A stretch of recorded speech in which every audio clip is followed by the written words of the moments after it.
SpaceX designed the Falcon 1 from the ground up for high reliability and cost efficiency. The first and smallest in the SpaceX family of launch vehicles, the Falcon 1 measures 1.7 meters in diameter, 21.3 meters tall, with a mass of just over 27.5 metric tons at liftoff. It can lift 420 kilograms into low Earth orbit. High-performance carbon composite materials provide the optimal strength-to-weight ratio necessary for each of the two stages. The SpaceX-developed Merlin engine powers the first stage. A turbopump feeds RP-1 rocket-grade kerosene and liquid oxygen into the engine, generating over 78,000 pounds of thrust at sea level. Hydraulic actuators using pressurized fuel as working fluid steer the first stage. Gimbaling of the exhaust from the turbopump's gas generator provides for roll control during ascent. With a specific impulse of 304 seconds, the regeneratively cooled Merlin engine ranks on par with the highest performing gas generator cycle rocket engines ever built. The lower portion of the first stage tank structure contains about 6,800 kilograms of the RP-1 fuel. Halfway up, a common dome separates it from the LOX tank, which holds about 14,500 kilograms of liquid oxygen. The black interstage section, constructed of carbon fiber composites, tops off the first stage and contains the stage separation systems. The flight computer activates stage separation by firing 3 redundant pyrotechnic bolts. Then, pneumatic pushers separate the two stages. The first stage returns to Earth by parachute for a water landing and recovery, much like the Space Shuttle's solid rocket boosters. The interstage section also houses the Kestrel second stage engine.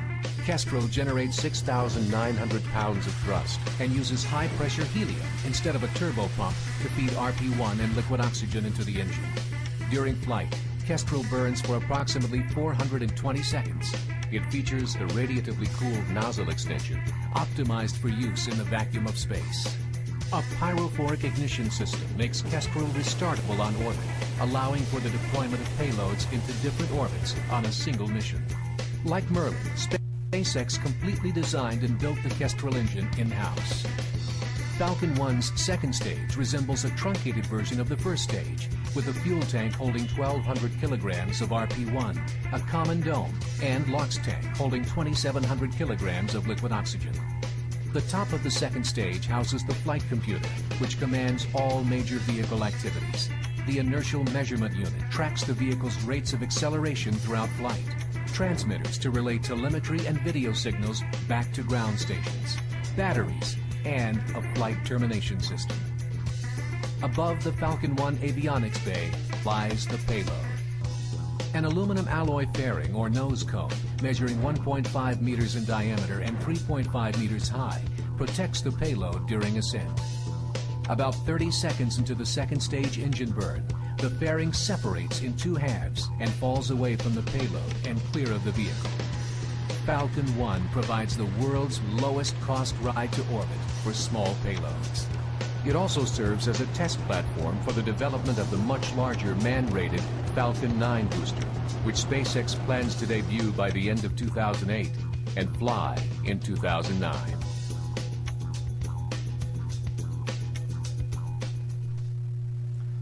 Max, I think we're a little less than 15 minutes from launch, so I was wondering if you could tell us about the preparations for today's launch out in Quad and a little bit about the mission profile. Sure. The vehicle is designed to be integrated horizontally inside the integration hangar that we have on the island next to the launch pad. The stages are shipped there. Usually they're shipped there separately, with the first stage, which is much larger, being shipped on a regular cargo barge, and the second stage being sent on a DC-8 cargo aircraft that regularly flies into Kwajalein. However, on this occasion, we put the whole vehicle in a single C-17 from the US Army and flew it there all at once. Once it gets to the island of Amalek, the stages are integrated together. They're checked out and then integrated together, then checked out together. The payload, in this case a mass simulator, is integrated to the payload adapter and encapsulated in the fairing, and then that is mated to the rest of the vehicle. And when the whole vehicle is ready, it's rolled out to the pad, which is just a few hundred feet away from the hangar, and connected to the launch mount and erected using the transporter erector hydraulics. This approach dramatically reduces the cost of the ground infrastructure. It completely obviates the need for large vertical structures around the pad to get to the rocket while it's vertical on the pad, because if there's a problem, you just come down horizontal again and take it back in the hangar. It also is safer because it means that all the ground processing can be done at ground level, which is both less expensive and safer for the personnel.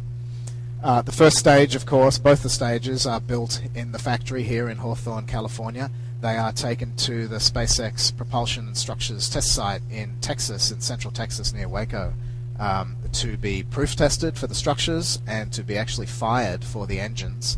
And then final integration is back in Hawthorne. The facilities there on Omelec include a integration hangar and a clean room for payload integration that allows us to integrate sensitive spacecraft and encapsulate them prior to exposing them to the elements, which are quite obviously hard on a spacecraft or a launch vehicle.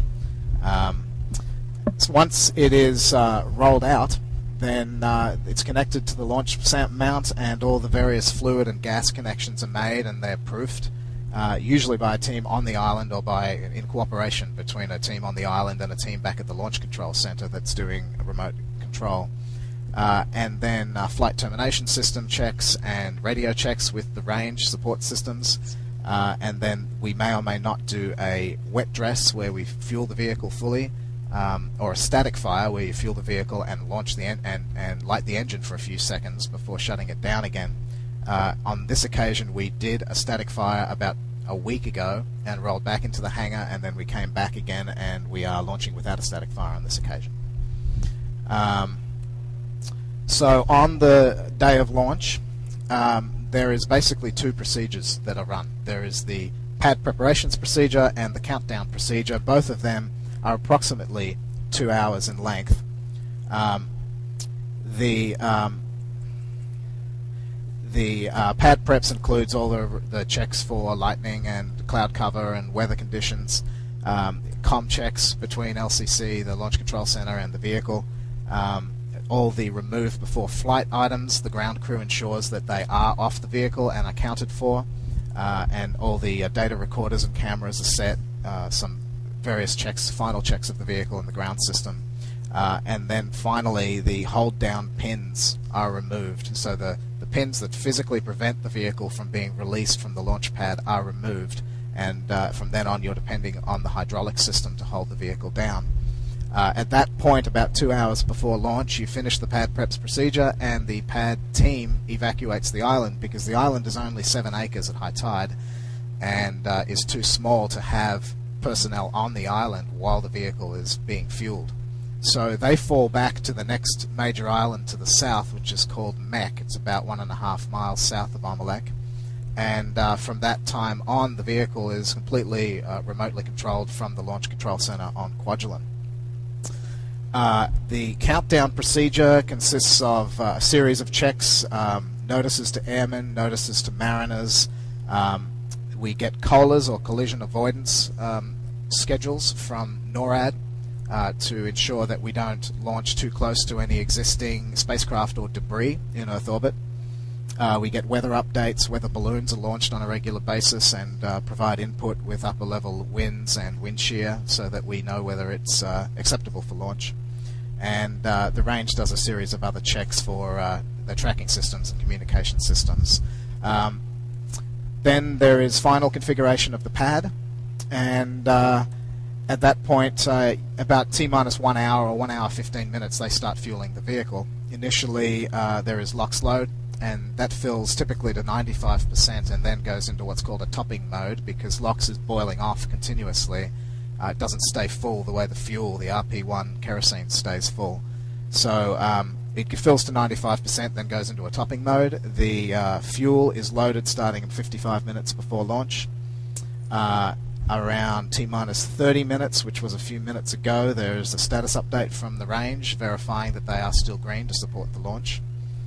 T-minus 10 minutes, which is an optional hold, There's final verification of colas, and coming out of that, there is a poll to ensure that SpaceX and the range and the payload customer, on the occasions that we have a payload customer, everybody is go for launch.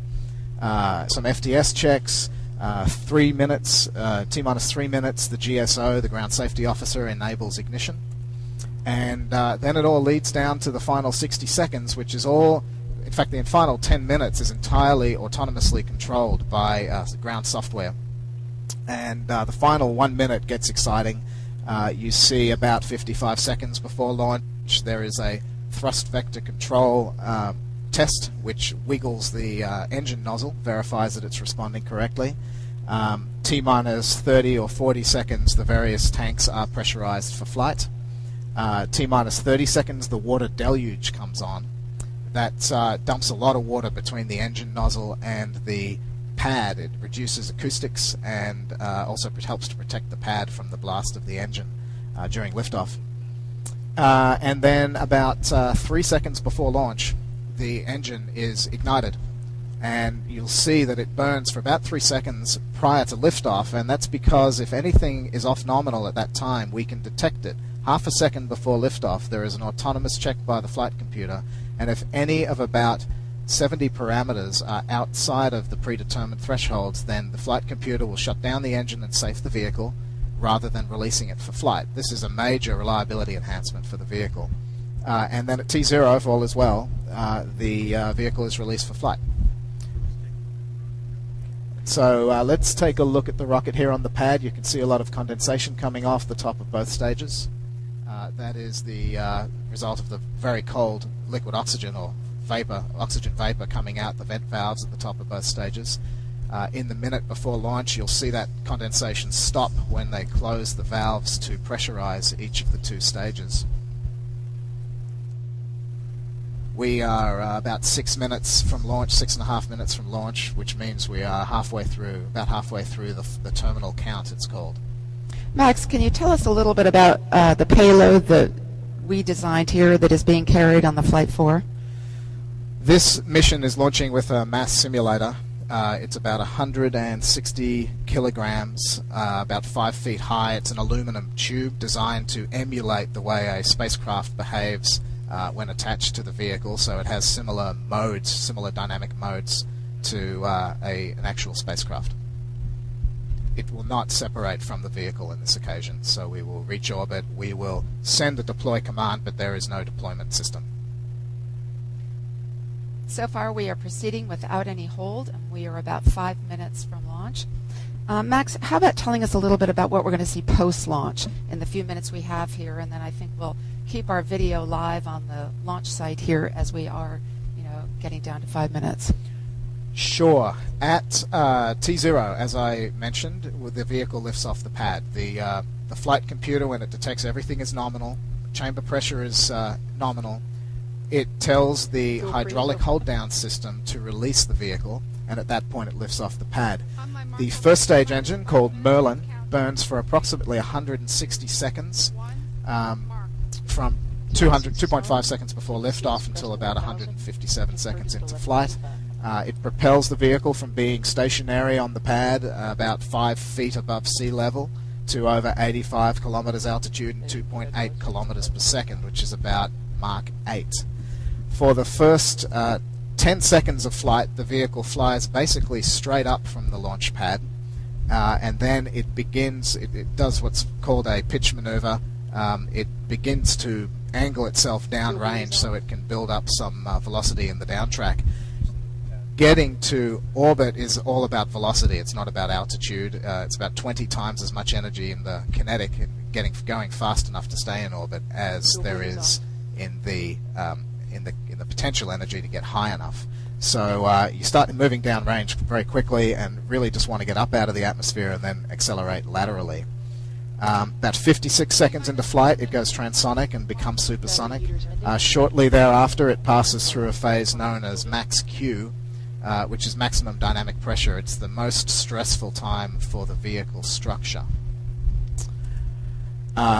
About 158 seconds after launch, the propellants in the first stage are exhausted and the Merlin engine is shut down. This is called a main engine cutoff, or MECO. and about 5 seconds later the stages separate.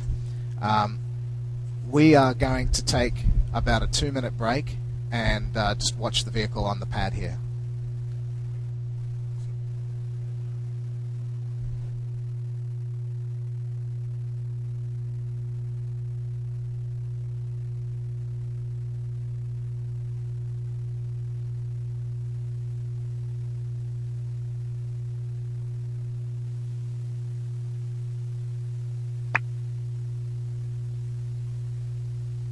T-minus 3 minutes and counting.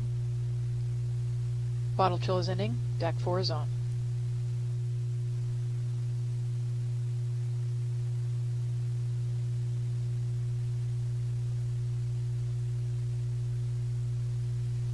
LE9 is off.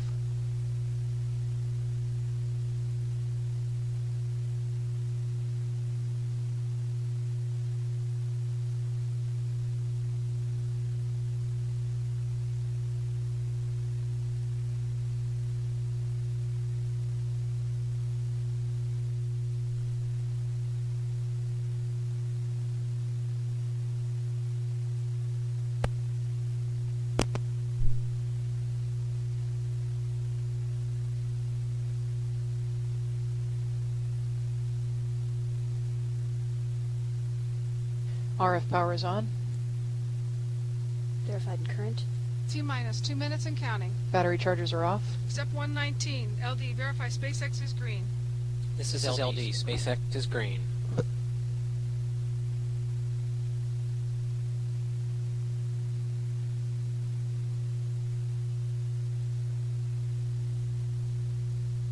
T-minus 1 minute and GUIs are switched to range 35 source. seconds mark. Step 120, RCO, verify the range is green. Range is green. Moving to internal power. Pre-valve antenna heater is off.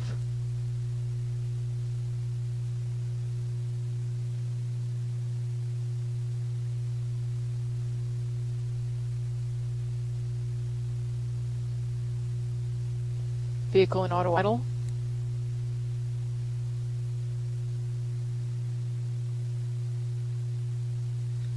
T-minus 60 seconds and counting. Vehicles in startup.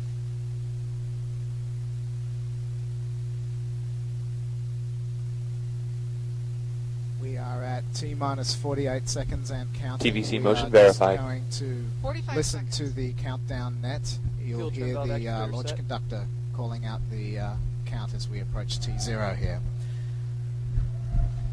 35, Now, 30, First stage tank pressing. DAC 1 are triggered. Water-to-lose system is on. 25, Vehicle navigation First verified. stage tank stabilized. Second stage tank pressing. 20, Second stage tank stabilized. 15 seconds. 10, 9, 8, 7, You may hear some 6, noise in the 5, 4, 3, 2, 1, 0. We're in stage And one. we're flying. Indication. We have liftoff. SpaceX Falcon 1 launch vehicle. Falcon has cleared the tower. Plus 12. Pitch kick.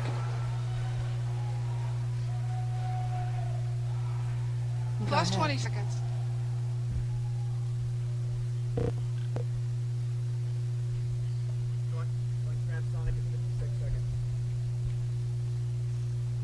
Plus 30 seconds.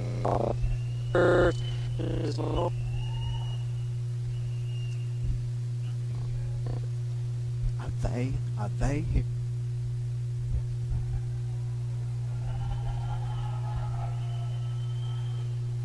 Vehicle navigation nominal and gravity turn.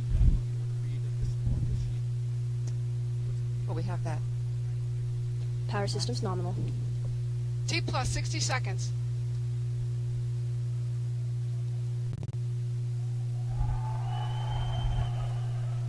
Go ahead. Got max Q.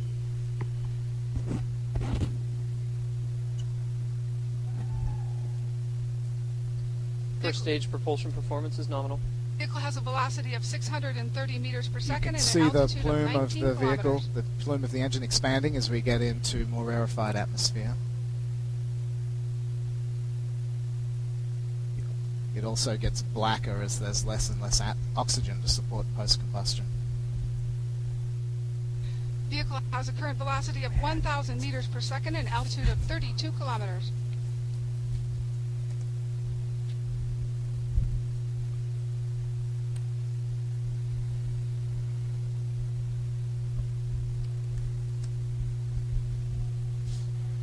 T plus 2 minutes. Vehicle is down, has an altitude of 50 kilometers, a velocity of 1,700 meters per second. First stage performance is still nominal. We are approaching main engine cutoff. There'll be a 5-second delay before stage separation. Second stage tank pressure. Commander and values. Second stage tank stable. Pico. Stage separation confirmed. And Kestrel ignition. Perfect. Second stage ignition. Capture maneuver. You can hear There the go cheers the in the background from stiffening about 500 vans. people Captured. here. You can see the limb of the Earth in the upper left side T of the plus 3 screen. minutes. We have a relative velocity of 2,700. The Kestrel engine will 70 burn for meters more per than second 6 and an minutes altitude during of the ride to orbit. 130 Here kilometers. we see fairing Go to separation. favoring step. There goes the Fairing fairing. separation confirmed.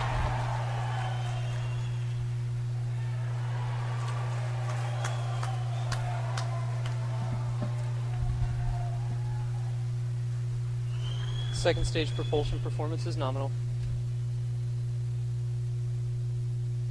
We're at 3 minutes and 30 seconds into the flight. We have a relative velocity of 2,800 meters per second and an altitude of 170 kilometers. Second stage guidance is nominal.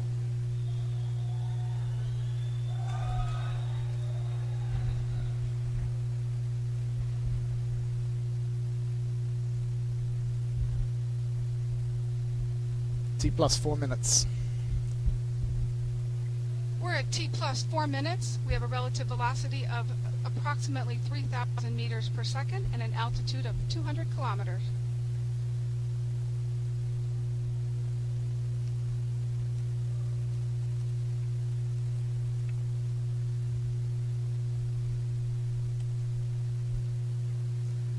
You can see the Kestrel nozzle glowing a dull red. It's actually designed to glow almost white hot if necessary.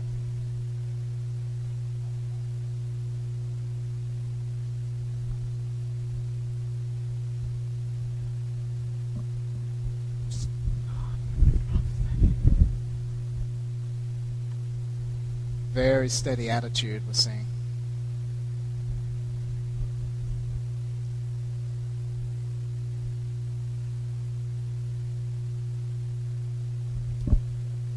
We're at T plus 5 minutes. We have a relative velocity of approximately 3,200 meters per second and an altitude of 253 kilometers.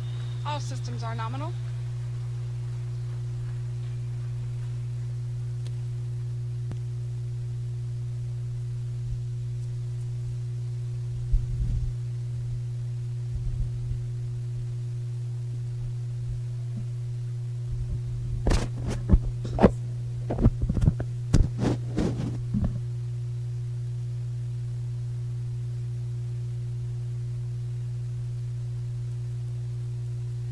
The vast majority of the acceleration occurs during this latter half of the second stage burn.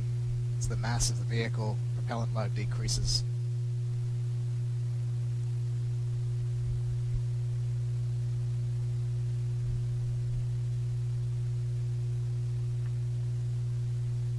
We're at T plus 7 minutes. We have a relative velocity of 4,200 meters per second and an altitude of 315 kilometers. Beginning to lose stage 1 telemetry.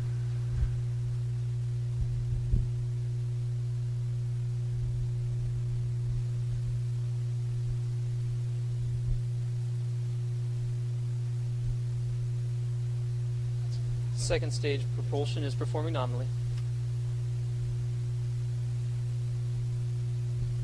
Guidance is performing nominally.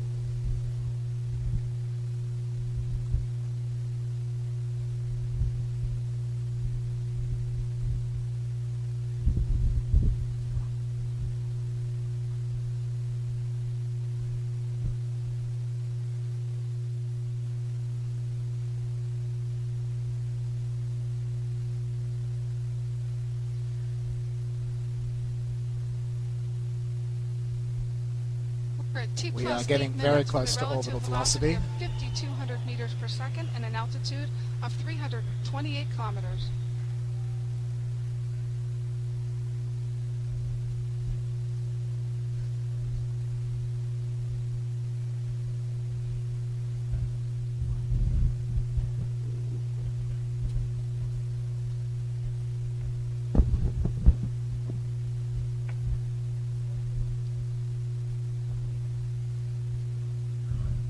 We appear to have loss of signal. That is not necessarily a bad thing. We were expecting to lose signal sometime around here. It can be highly variable depending on the weather conditions at the time. So we, of course, want to see what happens for the next 60 seconds. We were about 60 seconds away from a nominal shutdown. We will be getting back to you just as soon as we have more information.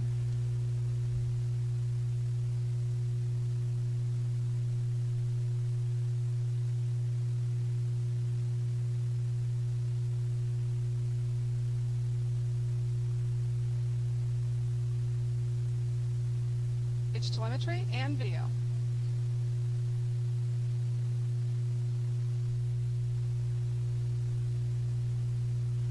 Here's behind us of our employees. 9 minutes 30 seconds. Second stage approaching SECO.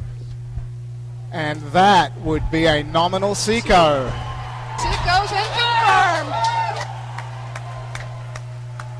Which means Falcon 1 has Payload made separation history as confirmed. the first privately developed launch vehicle to reach Earth orbit from the ground. That was not. Repeating, simulated payload deploy confirmed. T plus 10 minutes.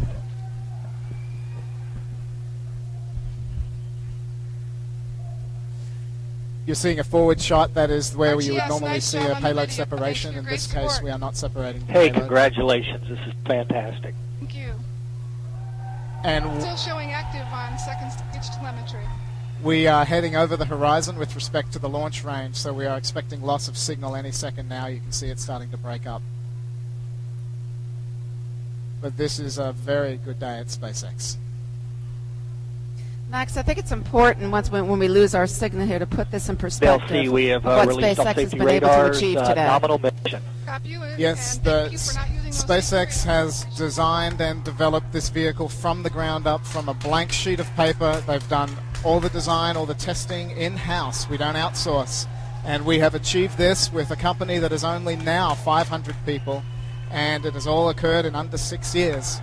And this is just the groundbreaker. This is just the vanguard of the much larger Falcon 9 launch vehicle debuting from Cape Canaveral next year, and the Dragon spacecraft that will be debuting in June of next year and will be providing cargo services to the International Space Station.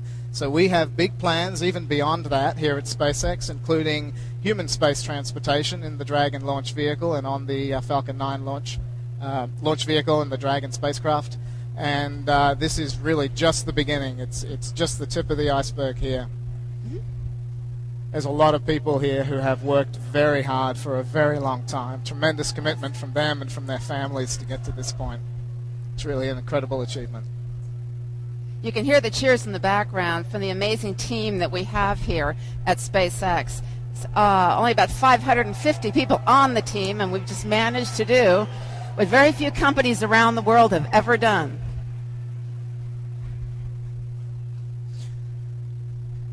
There's going to be celebration on Kwajalein tonight, I can tell you. Wish I was there.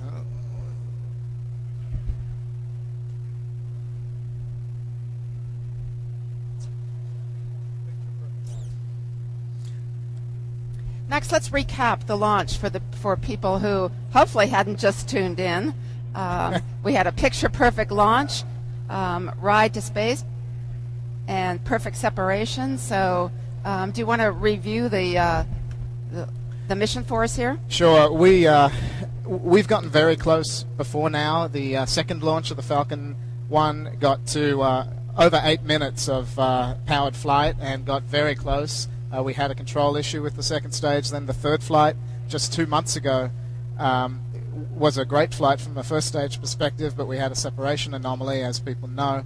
And this time we got through first stage, we got through stage SEP, we got through fairing separation, and we got through over 6 minutes of second stage burn, and we reached a nominal orbit. So that vehicle is fully operational, and we just couldn't have expected a smoother countdown today and then a smoother execution today. Huge congratulations to the launch team there on Kwajalein. And I know we had a lot of support from people from all over the world. We received thousands of emails wishing everybody well here. So I really want to thank all of you who have been with us since the beginning and watched us through our growth at SpaceX and continue to be part of our family here. We're hoping at some point to be able to get our CEO and CTO, Elon Musk, over to our live webcast, but we'll see where he is on the floor and hopefully at some point be able to have him over here to speak with you.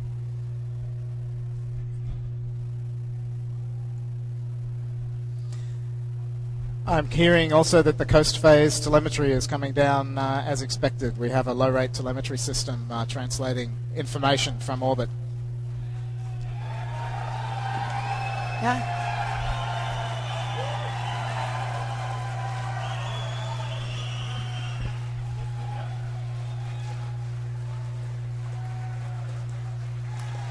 What we're hearing in the background is Elon Musk addressing the employees of SpaceX.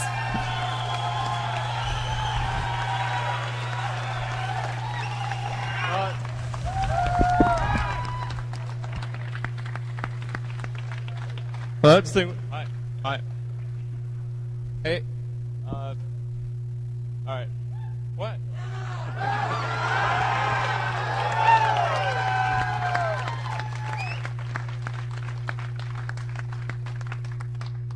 Well, that was freaking awesome. We made orbit. It's like thanks to the hard work of basically the SpaceX team. All you guys. I mean, that's really what got us to orbit there. And there are a lot of people that thought we couldn't do it. A lot, actually. But, as the saying goes, fourth time's the charm, right?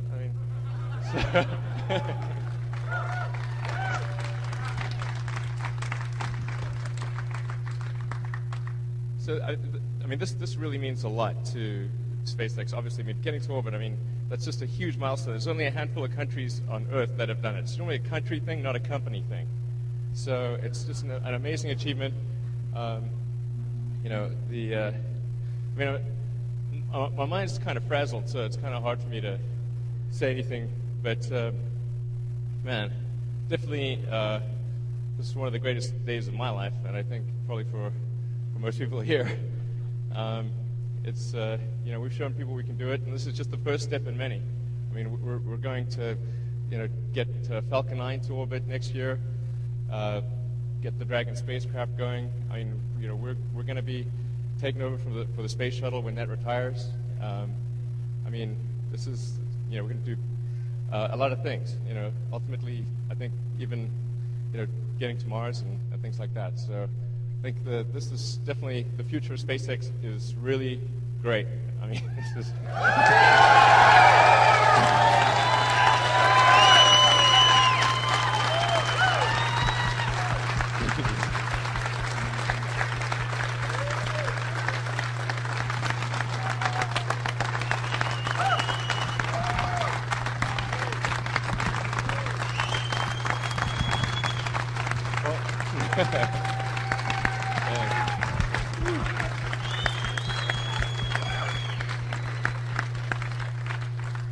Yeah, I don't know what else to say because it's just like so freaking awesome. My mind's blown. So it just, except just like I said, reaffirm. This is just the first step of many, and this really opens the way for us to, get Falcon 9 going, get manned space flight. I mean, there's just so many cool things that are there in the future. And I have a really great party tonight. I don't know about you guys.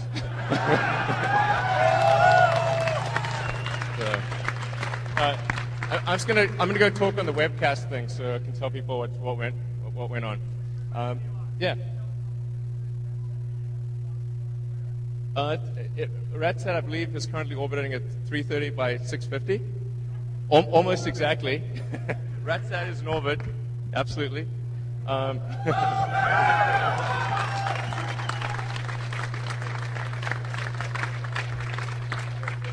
So it got an apogee is about a couple hundred kilometers above the space station.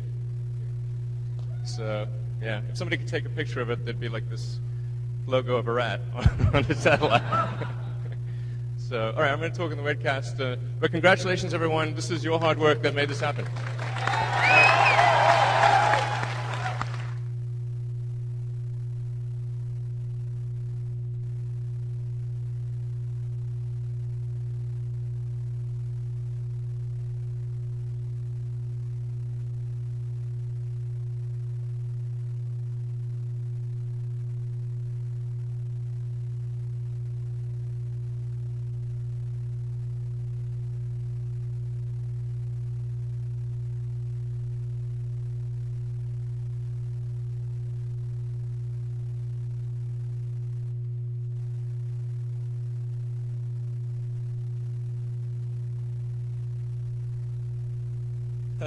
Okay.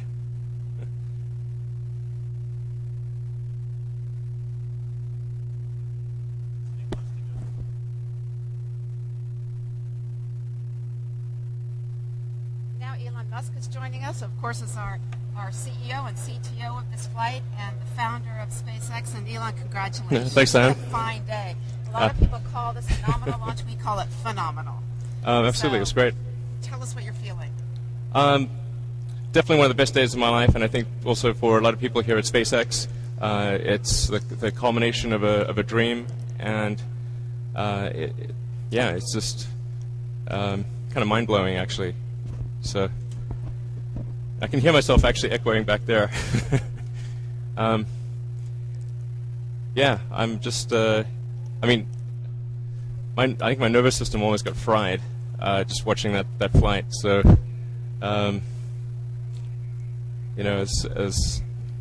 yeah, wow. I know I heard you the other day in an interview say that you wouldn't need to build any more rockets because if we were successful, you'd already be over the moon. Right, exactly. Is that true? I think I probably am over the moon. Yeah. And we missed some of what you were saying to the employees over there. We couldn't really hear online here. Are you able to repeat for some of us what you told your employees, like right after the launch?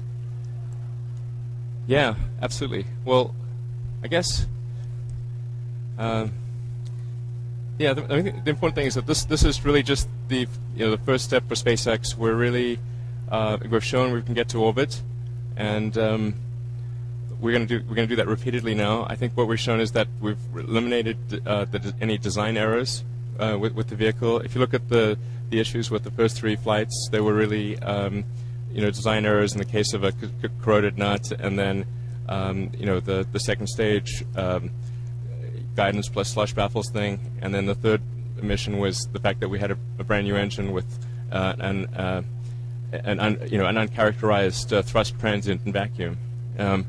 But now we've eliminated those design issues, and so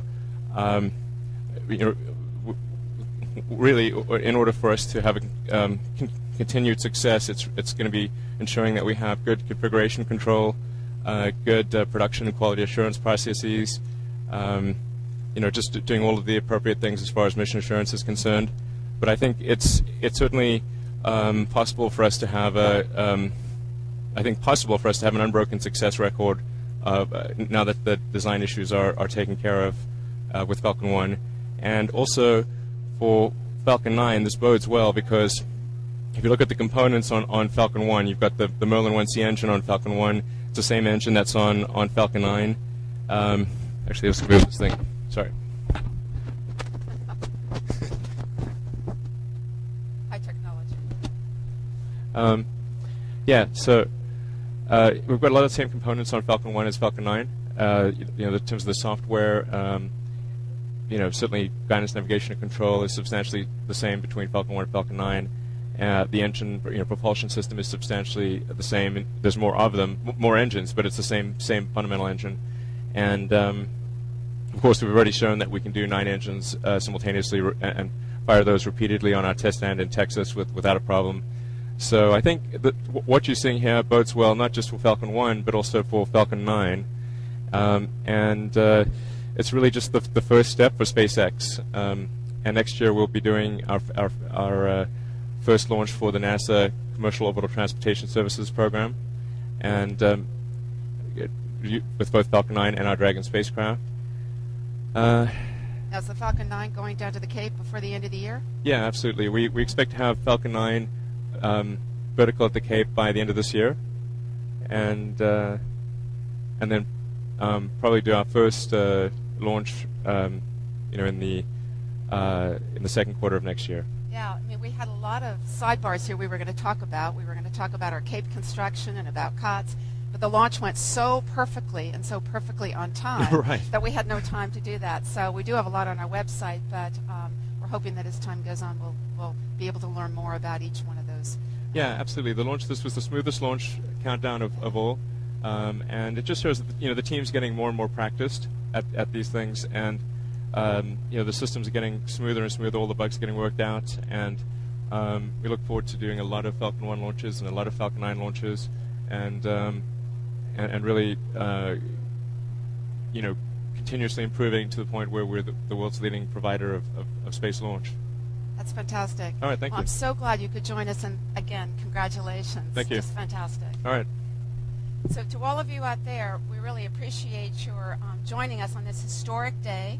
To recap, SpaceX Falcon 1 very successfully launched to orbit, and in a picture-perfect launch, picture-perfect separation, and the mission was a total success. So we're elated here.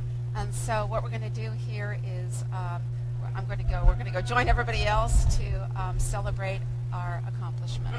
So thank you again for all joining in, and we'll look forward to seeing you at the next launch. And check our website for updates, because we have a lot of information on there, and we'll be showing you things. We'll be showing you also the video from today's launch on our website, and also let us hear from you. Sign up for our newsletter, and also send us any of your comments at media@spacex.com. So again, thank you very much. I'm Diane Murphy, and good evening.